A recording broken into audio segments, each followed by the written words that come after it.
Goku अपने past के बारे में सोच रहा होता है तो वो ये फैसला लेता है कि फू को वो कहीं से भी ढूंढ निकालेगा और उसे खत्म कर देगा। इसके बाद फिर हम देखते हैं कि हमें हर्ट्स और ब्रोली को दिखाया जाता है जो कि अपनी ट्रेनिंग कर रहे होते हैं। इसके बाद ट्रंक्स उन सभी से कहता है बस कुछ वक्त और उसके बाद हम उस टूर्नामेंट में पार्टिसिपेट कर पाएंगे। इस पे हर्ट्स कहता है और हमें किसी भी हालत में उसे जीतना है। इस पे ब्रोली कहता है हम बिल्कुल भी नहीं हारने वाले। इसके बाद हम देखते हैं कि हमें किंग काय को दिखाया जाता है जो कि किंग यामा से कुछ बात कर रहे होते हैं। किंग यामा किंग काय से कहते हैं क्या तुम भला ये क्या कह रहे हो? क्या तुमने सभी को वहाँ पर ट्रेनिंग के लिए भेजा है? इस पे किंग काय कहते हैं हाँ किंग यामा, वे सभी लोग टूर्नामेंट में पार्टिसिपेट करना चाहते हैं, इसीलिए मैंने उन सभी को वहाँ पर ट्रेनिंग के लिए भेजा है। इस पे किंग यामा कहते हैं क्या तुम इस बारे में नहीं जानते कि उस टूर्नामेंट में कौन पार्टिसिपेट कर रहा है? इस पे किंग काय कहते हैं हाँ किंग यामा, मैं जानता हूँ कि उसमें आखिर कौन आने वाला है। इस पे किंग यामा कहते हैं नहीं किंग काय, तुम इस बारे में पूरी तरीके से नहीं जानते। तुम उन सबकी जिंदगी खतरे में डाल रहे हो। क्या तुम ये वाकई में चाहते हो कि वो लोग को दोबारा जीवन ना मिले?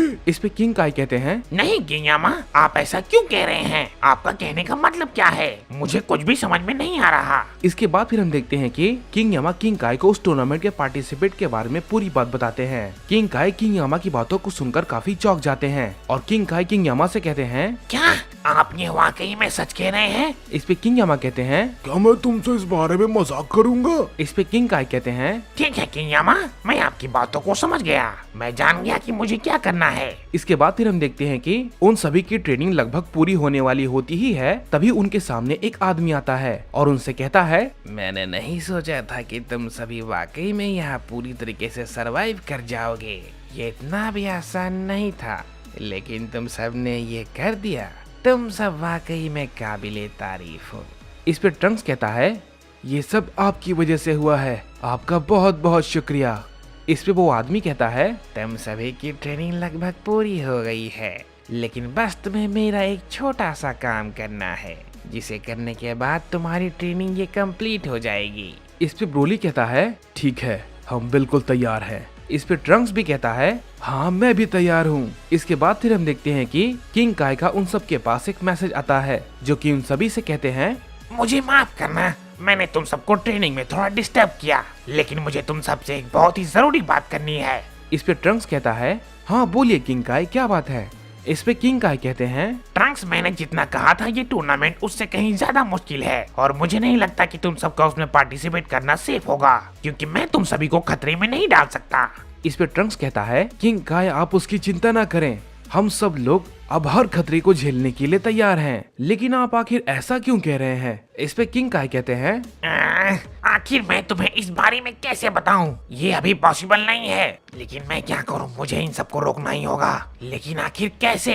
इस पे ब्रोली कहता है क्या बात है किंग काय, क्या आप कुछ कहना चाहते हैं। इस पे किंग काय कहते हैं ब्रोली, मेरी बात को ध्यान से सुनो, मैं नहीं चाहता कि तुम सब उस टूर्नामेंट में पार्टिसिपेट करो। ये बातें को सुनने के बाद ट्रंक्स कहता है क्या आप भला ये क्या कह रहे हैं किंग काय, हम यहाँ पर कितनी मुश्किल से आए हैं, हम सब ने बहुत ही ज्यादा मेहनत की है, आप भला ये बात कैसे कह सकते हैं। इस पे किंग काय कहते हैं भला मैं इन सबको पूरी बात कैसे बताऊं, मैं चाहकर भी ये बातें इनके सामने नहीं खोल सकता।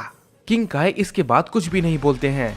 इस पे हर्ट्स कहता है किंग काय, मुझे पता है आपको किस बात का डर है, लेकिन आप चिंता न करें, हम किसी भी कीमत पे नहीं हारने वाले। इस पे ब्रोली भी कहता है हाँ आप बिल्कुल भी चिंता ना करें, सब कुछ ठीक होगा, हम जीतेंगे ही। इस पे किंग काय कहते हैं लगता है मैं इन्हें समझा नहीं सकता, मुझे इनकी ट्रेनिंग का खत्म होने का इंतजार करना होगा, उसके बाद मैं इन सबको इस बारे में अच्छे से बता दूंगा। इसके बाद हम देखते हैं कि हमें ज़ेनोसामा को दिखाया जाता है जो कि गोकू के बारे में सोच रहे होते हैं और वो कहते हैं मैं सोच भी नहीं सकता था कि एक दिन ऐसा भी कुछ हो सकता है, गोकू ऐसा बन जाएगा, मैंने ये कभी सपने में भी नहीं सोचा था। ज़ेनोसामा के ये कहने के बाद हम देखते हैं कि वहाँ पर मिकोशिन आ जाती है और वो ज़ेनोसामा से कहती है वो जो भी कर रहा है उन सभी के जिम्मेदार तुम खुद हो ज़ेनो, तुम अपने पद को सही से नहीं संभाल पाए क्योंकि तुम उसके योग्य नहीं हो। इस पे ज़ेनोसामा कहते हैं क्या भला तुम यहाँ पर क्या कर रही हो और आखिर तुम जिंदा कैसे हो, ये तो नामुमकिन है, तुम्हारा यूनिवर्स तो कब का खत्म हो चुका था। इस पे मिकोशिन कहती है हाँ मुझे पता है, वो तुम ही थे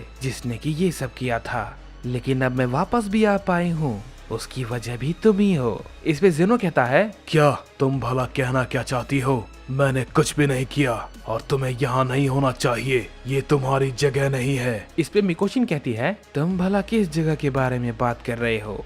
यहाँ पर तो अब कोई भी नहीं बचा है तुम्हारे सिवा। तुम्हारा ये पूरा यूनिवर्स तबाह हो चुका है और वो भी सिर्फ तुम्हारी वजह से। इस पे जेनो समा कहते हैं, मेरा इसमें कोई भी दोष नहीं है। मैंने तो गोकू से दोस्ती की थी। इस पे मिकोशिन कहती है, इतने बड़े पद पर होकर भी तुमने एक मॉर्टल से दोस्ती की? क्या ये तुम्हारे सम्मान के खिलाफ नहीं था? और देखो आज उसी मॉर्टल ने तुम्हारे इस यूनिवर्स को तबाह करके रख दिया। इस पे जेनो समा कहते हैं, ये सब कुछ उसने खुद किया है और जिससे वो लड़ने जा रहा है मुझे पता है वो मारा जाएगा।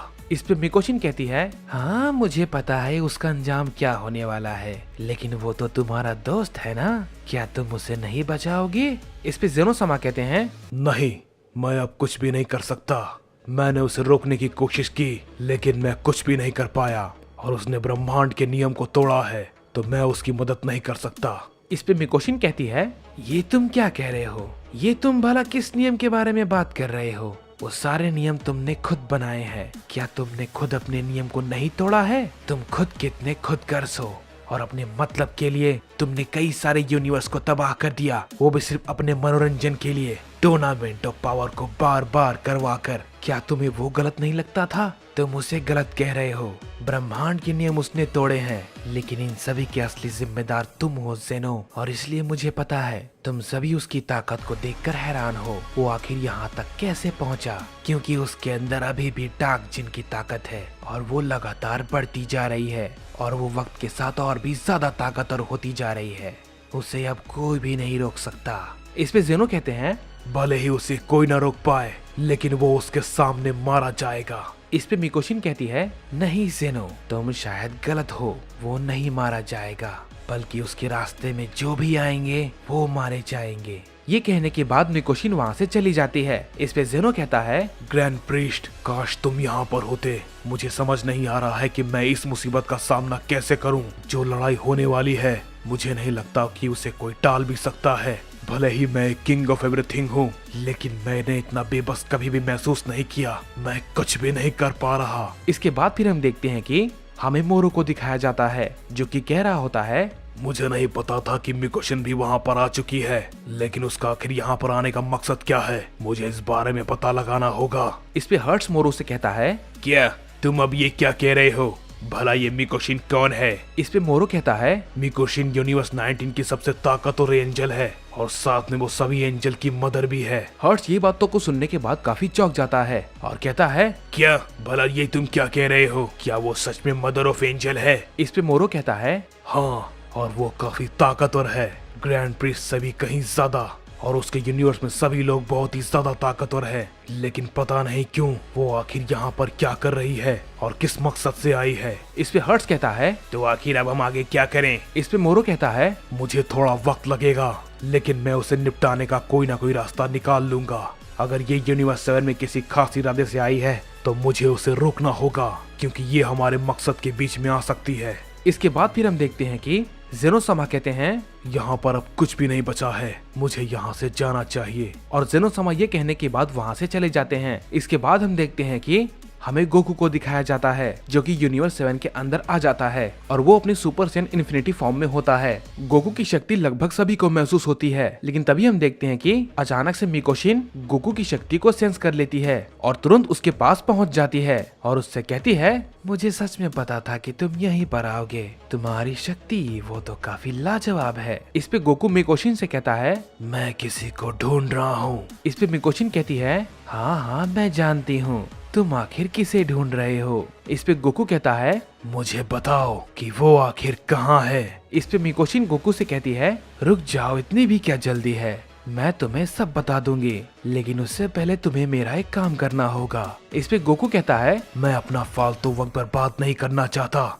मुझे बताओ वो कहाँ है, वरना मैं तुम्हें मार दूंगा। इस पे मिकोशिन कहती है, अगर तुम मुझे मार दोगे तो तुम ये कभी भी नहीं जान पाओगे कि वो आखिर कहाँ है, क्योंकि यहाँ पर लाखों डायमेंशन है, लेकिन वो कहाँ पर है इसमें तुम्हारी मदद सिर्फ मैं ही कर सकती हूँ। इस पे गोकू कहता है, तुम आखिर चाहती क्या हो? इस पे मिकोशिन कहती है, अब तुमने कही ना असली बात।